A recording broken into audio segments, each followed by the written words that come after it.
Welcome back to your hour. Joining me now is Jamie Whitfield, who is my assistant and also a recovering addict. I hate saying that.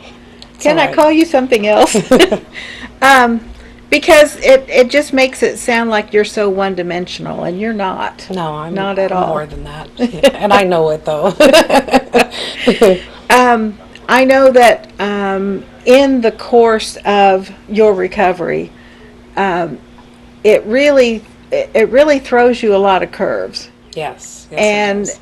in order to kind of figure out how to navigate those curves, you really have to strike a balance in your life. Yes, you do. And really, it's just dealing with life on life's terms. But as a recovering addict, that sometimes is difficult.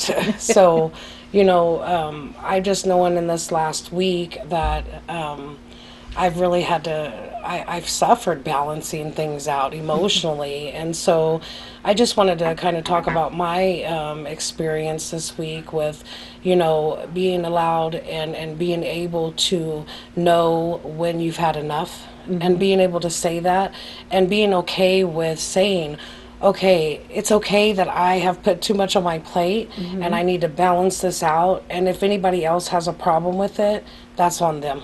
I have to do it for my own self-care. And that's difficult for me, to not be able to commit, have a commitment and then not be able to fulfill it. But So the for secret is just learn to say no. Yes, yes, yes, it is. And in order, and you also have to, balance your self care, your life, your recovery, your meetings. I mean, it's just a whole lot to Yeah. balance out, to maintain. But what I also have to keep in mind, though, is if I don't have that balance and I don't, allow myself to have self care and recovery, that it could all change in a matter of a second, and so for me, I've had to, I'm learning, I should say, to say no, I'm at my limits, and that is, it actually feels good. Well, and that's an important thing to recognize in yourself. Is like, okay, I've overcommitted. I can't do all of this. So the next person that asks me to do something, the answer is going to be no. Yes. And you can do it as tactfully as you want, but still the final answer should be no Right, right. because if you're already overcommitted, don't add insult to injury by Right. making it worse. Right. And that does no good for to me later on when, like I had found myself committing myself to so many things and doing service that I wasn't even working on my own recovery. I stopped working I'm on step 8 currently. I wasn't working on it, I always have that sponsor contact, but I just wasn't working my steps. So what good am I, in carrying the message if I'm not doing my own work and my Yeah, recovery? So, you you got to know, walk the walk and talk and the talk the talk. talk at the Yeah. same time. So that's kind of where I just thought, it's important to share the facts of that you have to balance your life in recovery, because if you don't, then what is it all for, Well, and you know what I think is the beauty of the technology that we have available is you can attend meetings without Yes. ever leaving your office, Yes. and you can continue to do your work and still listen to the meeting, Yes. and you can respond when you think it's appropriate, or you can keep quiet and just Just listen. listen. Um, I think that's a very cool thing to have. We didn't used to have that type No. of technology, or didn't know how to utilize it. Right. Now we do. And I've noticed a lot of times when I go into your office to tell you something or ask you something, you've got a meeting going. And at first I used to think, oh, I can't interrupt this, but I can Yes. because you're not really, I mean, you've got yourself on mute. Right. So unless you choose to unmute yourself, then that's when, yeah, everybody knows I'm there. So, Right. well, and they also have it set up to where everyone is muted until it's your turn to speak. So that helps, because Yeah. sometimes you forget to mute things, and Yeah.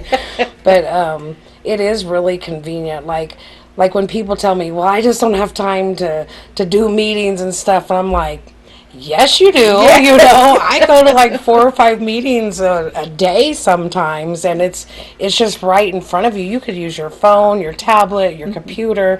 I mean, there's just really no excuses to, Yeah, you don't have to go anywhere. Yes, to be active in your own recovery and get that message, through Zoom Yeah. or whatever.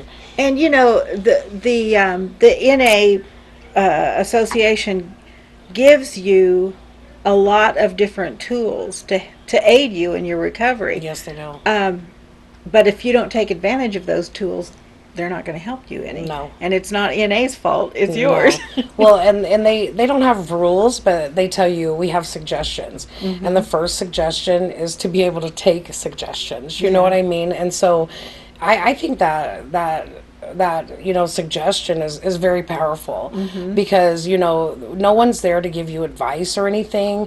They're just there to help guide you and give you suggestions on what has worked for them, what has the program has done for them, or what they've seen done in the program that has worked all these years. And so I think that's really powerful when they say, first thing is, we can all, we offer suggestions, and the thing is, you have to be able to take suggestions, So I think that's important, Yeah. for your recovery, to be able to have that open mind. Well, and it only makes sense that you would listen to someone who has the experience under their belt, where they know what works and what doesn't, Right. or at least they can share what works for them, Right. or what works for someone they know or someone they Exactly. sponsor.